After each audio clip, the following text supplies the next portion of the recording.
Lo makhiwo owubonako umakhiwo ongafani neminye unemihlobohlobo yembiza ngaphakathi uziphekabe uziphakulule ngamalimi wonke nanzi ezijujileko. According to SARS, since 2020, government has lost around 40 billion in excise revenues to the cigarette black market.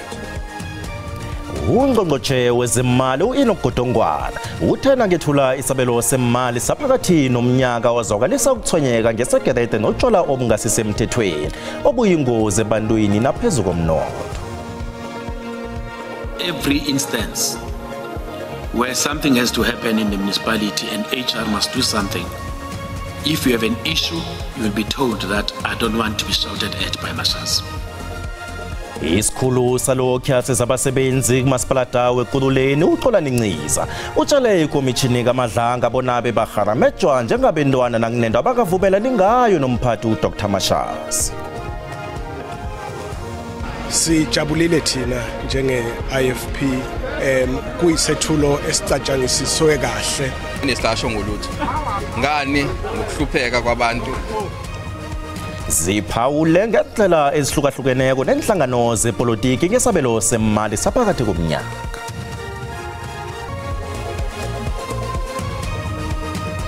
Nakubetha lesisikhathi ungavumeli amabanga wempilo akuleyadise bona ungabukela indaba zesindebele ngo-5:30 ku-SABC1 ngothulani bongo akwande sitshaba sekosi.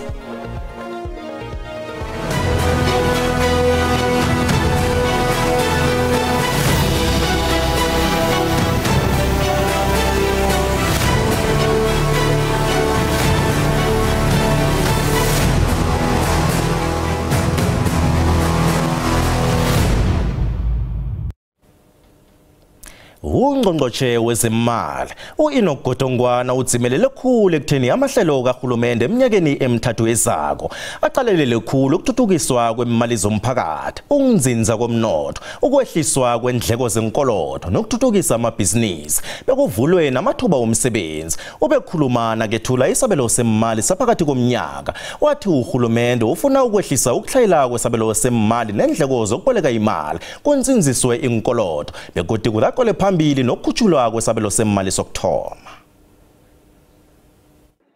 Esabelweni sakhe semali saphakathi komnyaka ungqongqotjhe uGodongwana ugandelele khulu ukunzinzisa umnotho, ukuvula kwamathuba omsebenzi nokwehlisa inkolodo zelizweli. Uveze ukuthi ezinye izinto ezihwahlaphaza umnotho welizweli kuthengiswa kwempahla engasisemthethweni ekubetha iziko elibuthelela umthelo amabhiliyoni wamaranda. According to SARS, since 2020, government has lost around 40 billion in excise revenues to the cigarette black market.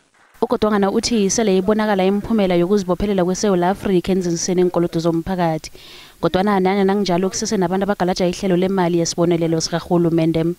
We are implementing medium-term savings of 6.7 billion by closing or scaling down low priority and underperforming programs immediately. More than half of this involves identifying people who are double dipping and defrauding in the social grant system. Kanti endabeni yabasebenzi abangakahloliswa emsebenzini kodwa bayahola ama-ghost workers, uGodongwana uthi i-office lezemali elizweni lisebenzisana nomnyango wokusebenza komphakathi nomnyango wendaba zangekhaya kulwisana nalokho. We are also waging war on ghost workers in public service. We have heard calls from political parties and civil society. Uyithindile lendaba yokuqindeliswa kwegezi. We have begun a march towards reliable supply of energy. Load shedding has come down significantly. Uthena selakhuluma ngembizo esiyibhincela ke Ketchupha ye-G20 wathi amabhinqo asendimeni efanele kubona ibanjwe lapha eJohannesburg imbizo lemi. Uthe bona qedwe ungqongqotjhe sabe sasijame ngefanele inhlangano zepolitiki ziphawula ngale khuluma yakhe. Imicimbi sahamba kakuhle kwicala lokuphathwa kwemali yoluntu. Imali yehafu eqokoleliweyo iye yathanda ukuba ngaphezulu kwale besicinga ba sizayifumana. Inhleke ngokulonto siyavana nayo. Sijabulile thina njenge-IFP sinomuzwa wokuthi kuyisethulo esicatshangisiswe kahle. Futhi ke uma ulalelisisa kahle lapha ya uminister ukushilo ukuthi ube nakho ukubonisana noza kwabo kwicabinet. Inhlangano ezingasiyingxenye kaHulumende webumbano sithi uGodongwana kukho akujuleko okuzokuthuthukisa ilizwe nabantu balo. Osikutholile nje ukuthi uminister asho ngolutho. Ngani ngokuhlupheka kwabantu, ngani ngokwakha amathuba emisebenzi, ngani ngokushintsha impilo zabantu. Sikubona kanjani lokho? Sikubona ngokuthi kuyaqhubeka ukuthi kube abantu abawu1% ababambe umnotho ongaphezulu kwa half weSouth Africa iyonkana. We reject this new inflation targeting because we think that it's going to increase the cost of borrowing. And we know at the center of borrowing is the masses of our people. Thina sithi isekhona imali eninzi andithi mabaye kuwe nami uyosi khafisa ngaphezulu hayi anditsho thina sithi ikhona imali esephaphandle kwaba bantu bakushishinayo phandle komthetho. Ingxaki kalohulumente uthetha izinto ezaziwayo uthetha izinto ezikhoyo kodwa without offering solutions. Bayathetha ngemali elahlekayo kodwa abazisi solution ukuthi abantu bazopanishwa kanjani aba bamosha imali. Ubuningi benhlangano ezingaphakathi kombuso webumbano zivumelene nokukhuluma kaGodongwana zathi inkulumo le ihleliwe begodi ikhambisana nemfuno zelizwe okufaka ukusimamisa umnotho nokwakha amathuba omsebenzi. Order, honorable member. Ungqongqoshe wezemali uEnoch Godongwana uthi inkwelede ezikhulako kibomasipalati sibeka engozini ukusebenza kuhle ngokwemali kweEskom. uGodongwana ubethula isabelo semali saphakathi komnyaka eParliament. Umphathiso wezimali uEnoch Godongwana wonelisekile iziphumo ezincomekayo eziboniswe nguEskom kulonyaka. Okokuqala kwiminyaka elishumi lenkampani ichaze ingeniso neentsuku zikacimicimi wombane ezibhalisiweyo kulonyaka zimbalwa. Not long ago, our country was on the brink of energy crisis. Unreliable electricity supply threatened to derail our economy and the transformation of our society. I'm pleased to say that we have avoided that scenario and instead we have begun a march towards reliable supply of energy. Load shedding has come down significantly. Bakunjalo umphathiso wezimali uxhalabile ngefuthe lemali etyalwa ngomasipala kuEskom. Omasipala batyala imali engange 156.1 billion yerandi ngelixa bona betyalwa i427.7 yebillion zerandi. Amasebe kaRhulumente aphakathi kwabo batyala omasipala. Minister Hlabisa is developing a memo to cabinet which we will co-sign, whose intention is to give Treasury the authority that if you don't pay a specific municipality and it's proven, then we take your money and give it to that municipality. uGodongwana ukwaxhalabile ngemeko yamaqumrhu kaRhulumente aphantsi koxinezelelo lokungabi namali. Dingilulama Amatya wendaba ze-SABC eParliament eKapa. Asizwe umbono wakho mbukeli ngenkulumo kaNgqongqoshe wezemali uEnoch Godongwana ngesabelo sakhe semali saphakathi komnyaka.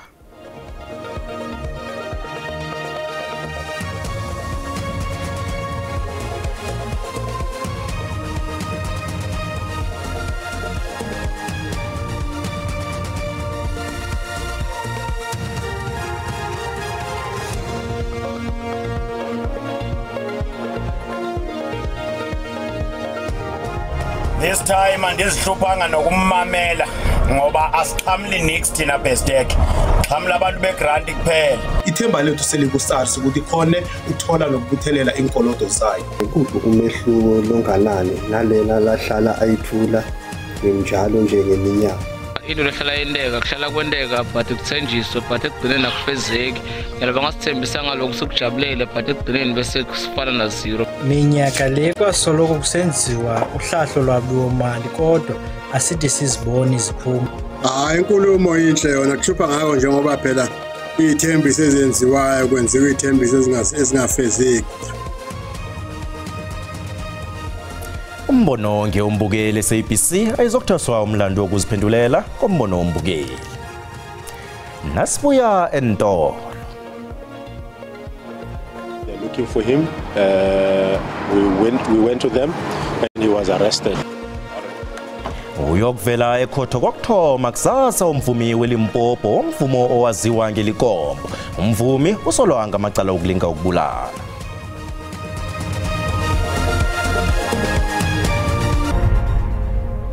Sisarakane indaba laphambukeli kanina zikuphundeleko indaba ezi uyazithola ku YouTube, SABC Plus, TikTok, X na ku Facebook.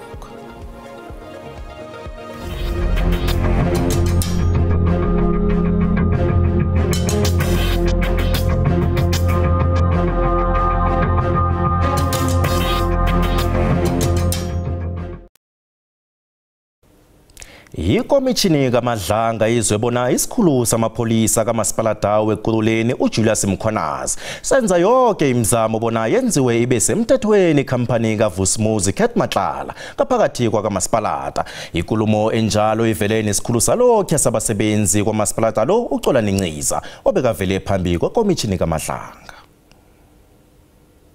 The subject matter of the ikomishini le izwebona uMkhwanazi kuthiwa batsho akhange ethule kuhle ubudlelwano bakho obungapheliko bokusebenzisana nekhampani yabogadi iCat Security njenge-EMPD. Firstly, there is no working relationship, let alone an endless one. He had his working relationship, not the municipality, not the EMPD. What became clear in terms of the investigation is that indeed there was some working relationship, but it's not a working relationship of the municipality with Khet VIP. Efakazini bakhe uNciza urake njalo nokungenelela embusweni kaMkhwanazi ku-EMPD akuhlathulele njengenye yazo ebandakanya indaba zephiko lakhe ezithusako ekubalwa kizwe izwangobatsho yokubulala okwabangelwa ukuthi imali ekwakufuze kunikelwane yona ingakhange isatholakala. You can't willy-nilly have such documents. You simply can't. Before you get to the point of generating a document of this nature, there should be a report that speaks to the need that has been identified. Trivialize ukulalelwa kuyaraga. the circumstances that you found yourself, not just you. Ulindeleke ukuvela kusasa ekhotho kaMagistrata wePolokwane umvumi weLikompo obotshwe namhlanje kuseni anegqitha lakhe usolelwa ngokulinga ukubulala. Umvumi womhlobo womvumo obizwa ngelikompo uqobotshelwe amapholisa namhlanje ngokusolelwa ngamacala ambalwa okulinga ukubulala ekubalwa nelangenyanga epheleleko. Amapholisa athi umsolo wadumuza omunye omtshayeli eladana ePolokwane kwalimala umkhweli obeka ngekoloyini leyo. Ungazimbi wagijinyiselwa esibhedlela. Umvumi uqalene namacala amane wokulinga ukubulala. Amapholisa athethe nekolo yakhe bona kuyokwenziwa inhlahlubo zesayensi. Igqwetha lakhe lithi lisayokufundisisa idokhethi. We were called by police to come to the police, present ourselves there. We did. As law-abiding citizens, he went there and he presented himself, and they told him no, they don't want to arrest him. And then today, this morning, we got another call. They said they're looking for him. We went to them, and he was arrested. We are told now is that there's 2 counts of attempted murder, which is something we will have to look at. We'll have to check the charge sheet. We'll have to check what is actually happening. But from now, I can't really comment much on the issue because I'm not privy to the contents of the docket. Lo mvumi uqatshwe endaweni ezinengana kuyokuvuma kizo emfundeni ezihlukahlukeneko ngempela veke le nangesikhathi samaholiday wokuphela komnyaka. Bangale isibawo sabo sebail abantu abatsha babili abasolwa ngokubulala uLusanda Mathabela weminyaka eli-19 ubudala emathafini ngaphandle kwembombela eMpumalanga. uKatlego Mkwena noLungelo Sithole baveleka fitshazana phambi kwekhotho kaMagistrata eNelspruit kanti bobabili njalo baneminyaka eli-18 ubudala. Bathweswe icala lokubulala uMathabela ohlatshwe ngumukhwa bewabulawa ekhabo ngomvulo weveke pheleleko. Bavele phambi kwekhotho ngezwa ngobatsho yokubulala. uLusanda Mathabela impilo yakhe iqineliswe kungakafiki isikhathi babantu abatsha. Omunye wabo kuthiwa batsho wakhe wabalisokana lika Lusanda. The case is postponed to the 28th day of January 2025. 2026. Let me try again. The 28th day of January 2026. It will be for further investigations. Both accused in custody, no bail. Babilaba bangalesi bawo sabo sebail kanti ilunga lomndeni wakaMathabela lisamkele isiqundo sabo. Siyajabula abahlale vele ejele ngilaba deserve kuhlala khona bafuneki la kunebantu khona dilwane lethi. Ano ezilwela amalungelo omphakathi namalunga omphakathi bafuna ubulungiswa. Khulu kakhulu izinga lokuhlukunyedwa kwabomake nebantwana, so sitosho ukuthi sifuna i-justice system ukubona lama cases aqhubeka ayaphambili afinalizwa ngesikhathi lesifanele. Nakusenjalo kwenziwa amahlelo wokuthintanisa nokubeka ilihlo emahlelweni ekubingwe ngawo ukuqeda izenzo zokukhahlumeza ngokubulili esifundeni esimi. Demand that there should be a declaration of this GBVF as a national disaster, so that the resources are therefore directed into the Department of Justice as well as SAPS. Ihlangano #WomenForChange ibawa ukuthi kungenele umchagalo elizweni lonke ukulwela ukuqedwa kwezehlakalo zokukhahlumezana ngokubulili nokubulawa kwabantu bengubo. Ingenile emlayezo yokududuza umndeni womfundi wendaba kuKwekwezi FM uThemba Sindana ochiye iphaseli ngomgcibelo ekseni ngemva kokugula isikhathi esincane. Kaningi yokubanjwa ikonzo yesikhumbuzo sakhe emzimkhulu weSABC eOakland Park eMoan Studio seJohannesburg eksasa ngehour le-12. Basaraka abantu nokulilelana enkundleni zokuthindana kokulala kwakaSindana. Usindana ubhubhele esibhedlela sePitori neminyaka ema-46 ubudala. Ikonzo yomngcwabo iyokubanjelwe eholweni yakwaPhahla isiyabuswe eMpumalanga ngomgqibelo. Ikonzo yokuthoma ngesimbi ye-7 ekseni kuphunywe ngesimbi ye-10 kuchingwe emathuneni. Kanti umvumo wengoma zesiNdebele uNzunza Majika uthena kwezobuhlungu ngokulala kwakaSindana wabe wahlama nengoma yokududuza isitshaba ngokulahlekelwa umfundi wendaba wephimbo limnandi nehliziyo ehleme.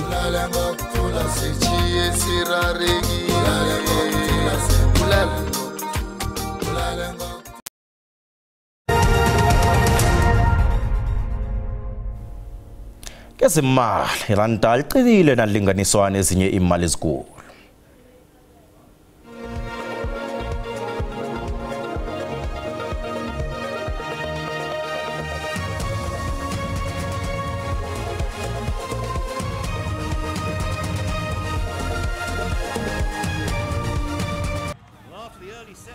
Angishite isinyova ngishitele ubusayi mathebula kwethulele ubujamo bezulu.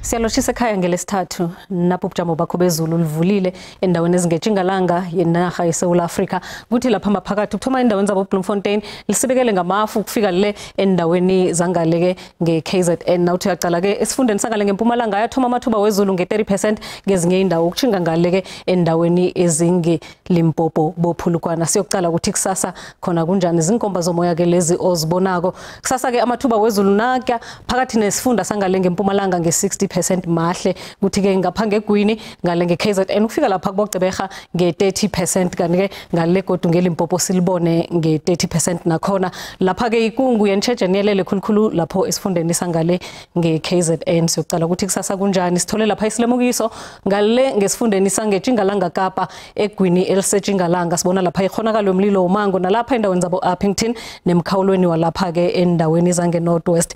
Lokhu ke mazinga ukushisa isifunda seGauteng siyachisa so ke Johannesburg nge32 nePitori Bronkhorstspruit yona ke ibuya nganeno ifuthumele nge29. Nasiyocala ukuthi lapha eLimpopo khona kunjani na liyababa khulukhulu eMusina nge39 ePhalaburo i37 lapha ke ePhulukwane kungconywana khona nokho kuyachisa nge31 isifunda sonke seLimpopo kuyachisa nangale ngeMpumalanga sibona indaweni eziningi liyachisa kulapha eMkhondo eMelo nangale bo Middleburg lapho kufuthumele khona lapho bomhlanga kuyachisa ngemva kwamadina. Siyocala lapha ke iKwaZulu Natal nayo ibonakala ifuthumele sifuthumele endaweni eziningi lapha eDurban nge26 siyokucala ukuthi kunjani ngale ngeMpumalanga Kapa sifunda sonke ke ngathi naso sifuthumele kuphole ngapha ngeEast London nalapha ke kuboMakhanda i22 ne23 iTshingalanga Kapa ke le iCape Town bonakala ifuthumele eMossel Bay neGeorges Pholile Fredendal neClan Williams yakchisa ngaleke ngeNorthern Cape sibona lapha eUppington nge38 leyababa neSpringbok kuthi ke ezinye indawo nakhona kuyachisa eKimberley nge35 eFreystata isifunda naso ke siyachisa endaweni eziningi kuphole lapha